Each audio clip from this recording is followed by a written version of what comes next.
What's up, everybody? Welcome to Move the Sticks. DJ and Buck with you. Buck, what is going on, man?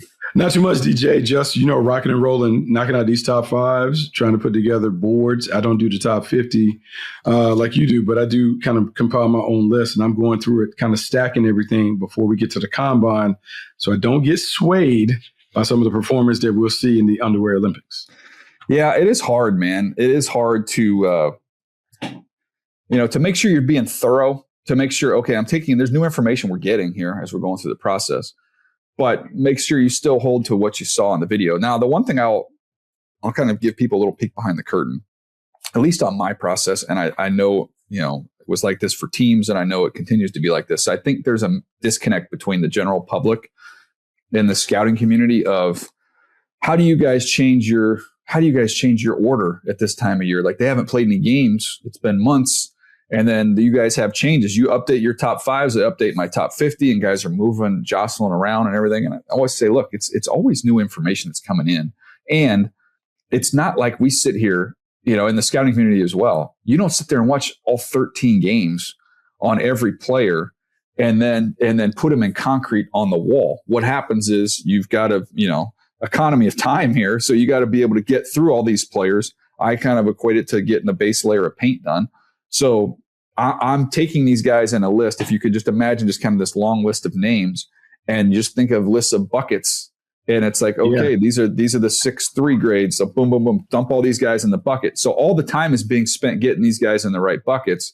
And then as we get time, once you've watched this whole kind of group to that level, now the guys that haven't made the cut, you're probably done with them. Probably not watching anymore on those guys.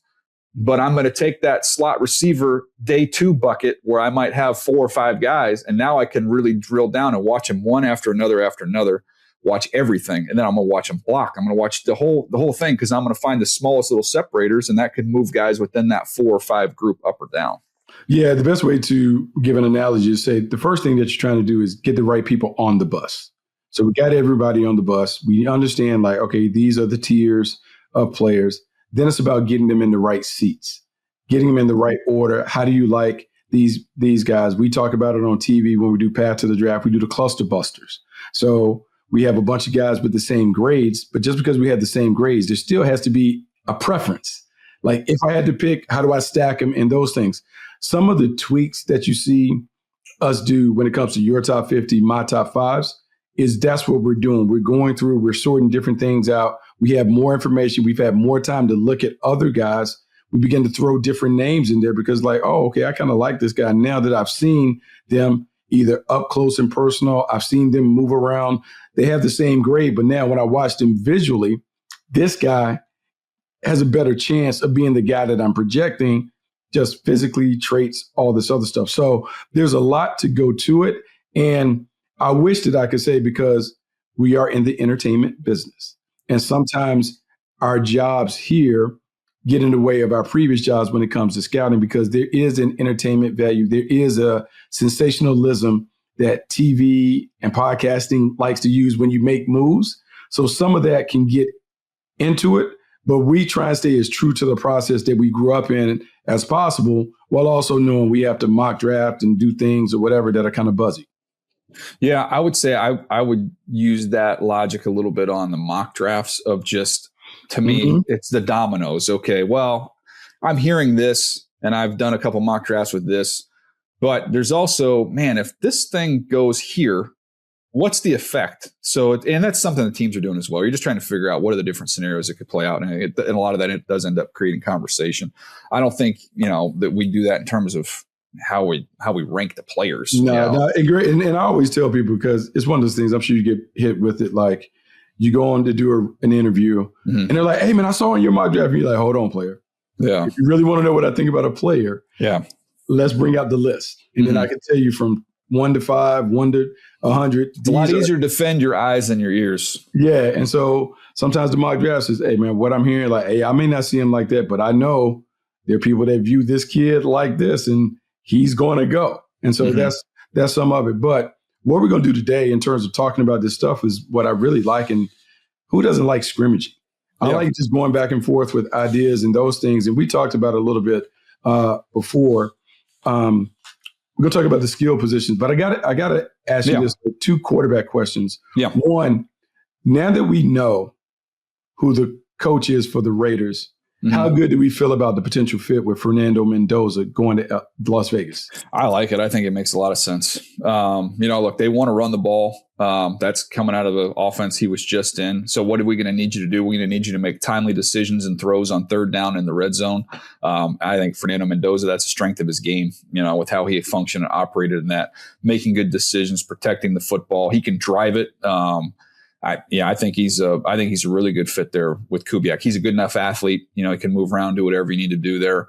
I kind of always go back to like Matt Schaub and the success he had playing for his dad, playing for Gary Kubiak. And that was kind of always my baseline of like, okay, that's the ability level that functions well in this offense. And I think he's obviously, in my opinion, plus above that level. And I know that's been a decade plus, but that's always for some reason been my bar with this offense is like, okay, does he cross the Schaub threshold? He absolutely does.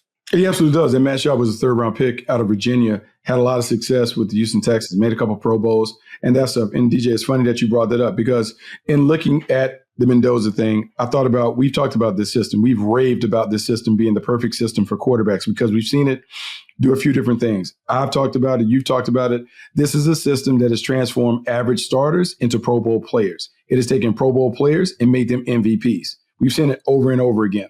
And in utilizing what we know, not only from Shanahan, but I like to use Kubiak specifically, Gary Kubiak, the dad. You talked about Matt Schaub. I'll reference Jake Plummer because he was the offensive coordinator in Denver when Jake Plummer was there. Also, he was the offensive coordinator for Joe Flacco. So this system is flexible enough that you can tweak it around the talents of the quarterback. The one thing that I'm confident in when I think about Klint Kubiak, being the pass game coordinator in San Francisco, where he had a chance to watch Christian McCaffrey and George Kittle. He inherits an offense that has Ashton Genty and Brock Bowers. I'm not saying they're at the same level, but they're really good pieces to start with in an inside-out passing game. To me, it's easy for him to have a clear vision for how I want to build this out with Mendoza. You have referenced Mendoza being kind of like Matt Ryan. I have brought up maybe a more athletic version of Jared Goff. Well, for both of those guys, it was really dependent upon the supporting cast around them. If you get the supporting cast right and you allow them to do what they do well, which is make great decisions, play point guard, get the ball out of your hands, avoid the mistakes, they can have a lot of success. I now feel more confident in Mendoza having success because I know the system that he's stepping into. Yeah, and I also think this is a situation with Mendoza, and we'll keep the train moving here. But you think about Bo Nix playing, with some inferior talent at Auburn, struggling a little bit, having some success, but really struggling, going to Oregon, playing with a little more favorable deck, having success. You can do the same thing with Mendoza from Cal, going to Indiana, where he got a chance to see both sides of that fence. So he might have to jump a little bit more on the Cal side of the fence here when you start off with the team with the first overall pick. Yeah, that's a good one. So now let's go to running back because this running back class is interesting. We've talked about it not being maybe the most talented, or people may have to delve in free agency as opposed to the draft. But in this one, I think everyone will talk about Jeremiah Love being the number one running back. But after that, there's some conversation. And I elected to put Emmett Johnson from Nebraska second, even though there are a lot of people that are on the Notre Dame backup running back Price. When you look at those two guys, the compare and contrast between Emmett Johnson and Price, what do you see? Where do you fall on that? Yeah, they're very close. I just did Emmett Johnson yesterday, so that kind of puts it into context of being fresh in my mind. And just to kind of get to him, some of the things that I wrote about him that I really, really liked. There's legit burst. He can get small and quick through traffic, quick in and out. He's decisive. He has long speed. There's a fumble down on the goal line, all the games I watched here, but he plucked the ball. I thought, power was a little bit come and go there. I thought in pass protection, needed a little bit more sand, a little more firm there in pass protection. But someone who can make you miss. He's a good player. I'm anxious to see. I don't have verifieds on him yet. So I had 5'11", 200 estimates. So I'm always a little bit hesitant on that just to make sure, what are we dealing with size-wise. But just quick in and out. I was a big fan of his game. And Jadarian Price, was someone who I watched who, I saw a little bit more in a pretty similar vein there. I have to go back through and find my notes on him, but I gave Price a 63 grade. I gave Emmett a 62. So he would be my third. He would be right behind Price on my list. Yeah, so I had those guys graded exactly the same. I went with Johnson. When I looked at Johnson, I love downhill runner. I thought he was great in a zone scheme, square to the line of scrimmage, burst to the second level, the balance and body control. I thought his violence as a finisher kind of stood out on tape. The way that he was able to weave in and out of traffic, the quickness, all of that. The thing that maybe separates him from Price, his receiving skills out of the backfield. I just thought he was really good, really natural. He finished his career with 92 receptions compared to only 15 for Price. And to me, in this era, this new age where we're talking about being able to have playmakers out the backfield, that just made me put Johnson ahead of Price, even though I acknowledge, Price is terrific. You saw the kickoff return ability, 2 touchdowns. There's added value there. Yeah, Purdue and SC, he has some juice. We just haven't seen him handle the heavy workload that we've seen Johnson handle, even though it was only 1 year production for Johnson where he had 1,400 yards. Yeah, I'm going back through and pulling up my Price notes here. Patient, lets things develop, runs low to the ground. I thought he had really good contact balance. Thought he had reliable hands, but when you got Jeremiah Love, I don't think it was a situation where he couldn't do it. It was just you got the best back in the country. So they're going to throw the ball. They're going to throw it to him. I thought he was a little bit better in pass protection. I would give him the nod there. The fumble issues showed up a little bit, which is on the downside. But I thought the kickoff return value added to his mix. They're very similarly graded. I couldn't argue or fight you on that one, Buck. I think Emmett Johnson's a really, really good player. He was, when you're going through and watching a bunch of these guys one after the other, as I've been doing over the last few days, gets a little tedious, and you can see guys who blend into the scenery. And then when I got to his tape, it really popped.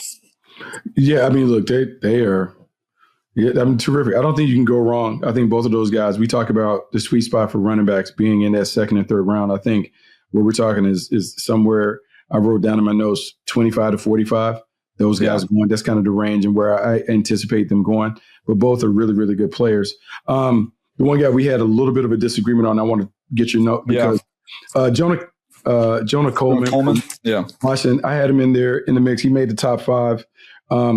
What I saw, because in 24, he had a 1,000-yard season. I went back and looked at that. In the juice, I felt like he was electric. He had big plays. His footwork and balance and body control, great. Downhill runner, shoulder square. He has some jump cut ability. And then he caught the ball really well out the backfield. 34 total touchdowns in his career. He has some stuff. And I want to hear the counter because you were not high on him. So just tell me. You might have answered my question because you said you watched some 24 on him, right? So that's a project for me as I get through going through all this year's stuff. As I get guys stacked up there, you go back through, and if you can get a chance to find some time to look at earlier stuff, I'm just trying to get all these guys done. So I watched this year's tape, and I saw a guy who was thick. I thought he played a little heavy-legged when I watched him this year. I thought he caught the ball well. He was square in protection. I thought he was a short stepper without a ton of juice. I thought he gathered a little bit on contact instead of running through guys. I didn't think he had deep speed. So, he has the tons of production, but he felt like more kind of a plotter, more of a short yardage guy. And the numbers I had on him, and I don't have verifieds on him yet either, was 5'8.5", 227 pounds. Yeah, that's heavy. Looked to me like he was carrying a little extra weight. Yeah, but, I'm curious to see him in person. Have not seen him in person yet. So that's the thing. And looking at it, that's the thing. There is a drop off. He had a more productive 2024 than 2025, and that's part of the story in terms of looking at the total body of work, but having an answer for hey, what happened this year? Why was the production not what it was? And you talk about him looking heavy legged and those things that'll have to be something that he has to answer and address at the combine, not only in interviews but with his performance. I watched Mike Washington Jr. from Arkansas, who was verified 6'004", 228, and I thought he just had so much more juice. There's just a lot more suddenness and explosiveness when I watched him, and they kind of watched him pretty close to one another. I'm like, this guy looked like a different guy. And then Washington was also at the Senior Bowl, right? So you had a chance to watch him for a few days or whatever. So that also can impact, because I didn't get a chance to see him like that. So I can't wait to really dig into his study, whatever. I want to talk to you about wide receivers before I let you go. Look, man, there's a lot of buzz on the street, but he didn't make my top 5. Denzel Boston from Washington. Yeah. Where does he fall on your list? In my first list that came out, Denzel Boston was my 4th receiver. He was right behind Jordan Tyson. So to me, I think there's the big 3. I think it's Lemon, Tate, and Tyson. And I could get on board with those guys in whatever order you want to put them. Yeah, they're very close, different flavors, whatever you're looking for, you can find. They're all 3 really good. And to be honest with you, Jordan Tyson had more durability throughout the process. I could get on board with him being in the mix to be the top guy. Like he's got that type of ability.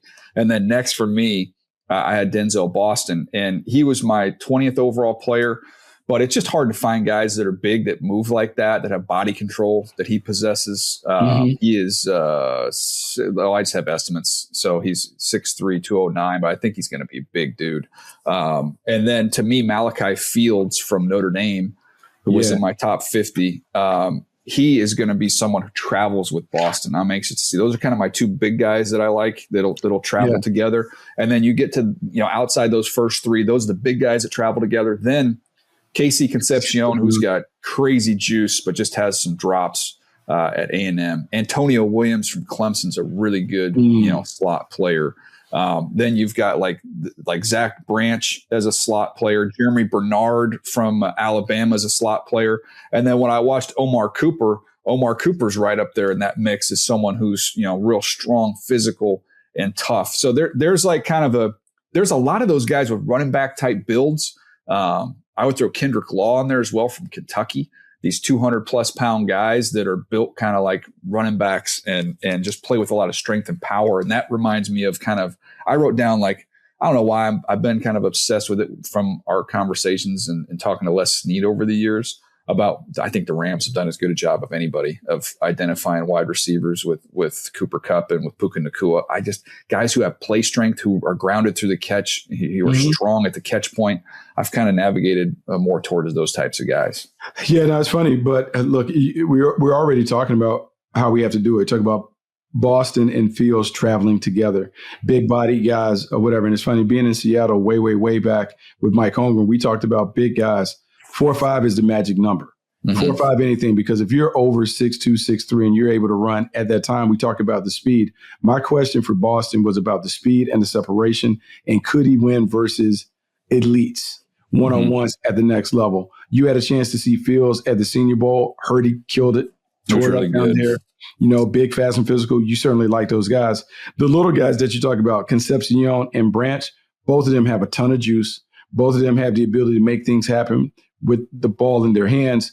I love Concepcion as a punt returner. You see some of the toughness and the wiggle and stuff. And I wrote down in my notes, because I'm close, he reminded me a lot of Parker Washington when I was watching him on tape. That's how Parker kind of developed in the league as a 6th-round pick, but has become really a dude for the Jaguars. I like those guys. And look, you talked about Bernard, the guy that I was buzzing on, and I know he's injured, but Chris Bell from Louisville. Yeah, he's a good player. Yeah, he's a really good player. He was my 50th player in my top 50. So he'll probably fall down just because health, and I've got some other guys like Omar Cooper that'll probably end up rising up above him in there.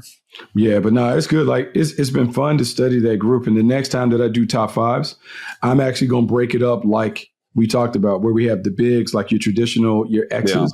And then I'm going to have a category for the slots. One, it gets more exposure to names. But 2, those categories kind of match up this year, where you really need to know how are we talking about them and what role are they going to play when they enter the league. Yeah, it's all flavors, but there is a good group of them. One of the guys that I've been a little bit higher on than a lot of folks around the league has been Deion Burks from Oklahoma. I feel like I've watched him forever, going back to his Purdue days. He never reached his potential there at Oklahoma, but when I watch him, I can see the juice. I think again, he's got that strong. He reminded me of Deion Branch, kind of going through his tape. Kind of old school there. But I think he's going to blow up the combine, man. So I think he'll end up. He was in my top 50. He'll probably slide out of the top 50 as I've done more of these names. But I think, again, that's a guy who probably goes in the 3rd round, and he's talented. He's a talented player who played with some crappy quarterbacks at Purdue. And then last year, before this current year, the previous year, the quarterback situation at Oklahoma was not good. So you kind of take all that stuff into account to explain away some of the production. But you can watch, I think it was Alabama think it was a playoff game in that one, where you can kind of see he's got a ton of ability. Yeah, no, it's fun. We talk about it every year, man. The wide receivers continue to amaze. The exposure, the reps that they get from high school to college or whatever. We're just getting a better product at wide receiver now than we've had in the past. And so it's going to be fun to see how many of those guys end up coming off the board the first 3 rounds. So I'm going to count you up the guys who I have top 3 round grades on. So that's 13, 14, 15, 16, 17, 18, 19. I have 20. I have 20 wide receivers with like a grade that puts them as a potential starter, which puts them in the top 3 round range. And I think because the running back group we discussed is not great, the tight end group is good. We haven't got to them yet, but I feel like it's a lot. There's a big collection of like 3rd, 4th round guys, which I think could cause teams to wait that out a little bit and just say, we don't want to take one in the first, the second. We can get one in the 3rd or the 4th. Yeah, that makes sense. And that's going to be the supply and demand debate that we have to have. And so some of those positions that are thinner. So if we're talking about pass rusher or offensive lineman, grab the big guy early, come back and get the skill guy 2nd or 3rd. Day two is going to be littered with wideouts. There's going to be a bazillion wideouts go on day 2. Yeah, it should be a lot of fun. Yeah, I'm looking forward to it. Well, there was kind of a quick run through there on some of the skill position guys. We'll have a chance to go through the rest of the stuff as we get towards the combine, Buck. But hey, head down, grinding, get through it. We'll have all these guys done by the time we get to Indy, and then we can do all these mock drafts that'll immediately go up in flames as soon as free agency happens. Free agency happens, and just start from scratch, start it all over again. But it is a fun time of year, isn't it? Yeah, it is a fun time of year. This is the best time of year. We start getting to it. Everyone, Super Bowl is done. We're back. Yeah. It's draft time, baby. Yeah. All right. Let's enjoy this new season that's upon us here. We love draft season here. We'll see you next time on Move the Sticks.